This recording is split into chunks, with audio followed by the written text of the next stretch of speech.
How to deal with large burrs on veneer. 1. The knife gap should be good. Try to use high alloy blades to peel veneers. The number of sheets should not be too many. Replace the blade once a day without beating the knife. 2. The knife gap should be slightly smaller. Keep the wood slightly oozing water when peeling.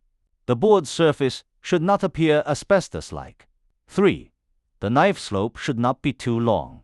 If long slope, the veneer surface will have deep grooves and chicken claws. 4.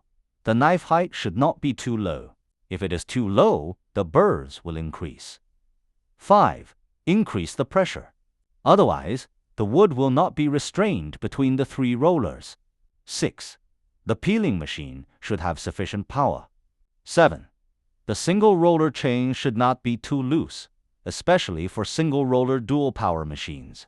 Try to synchronize the speed of both sides. 8. The 3 rollers of the peeling machine should not be severely worn. Severe wear will reduce the friction of the rollers.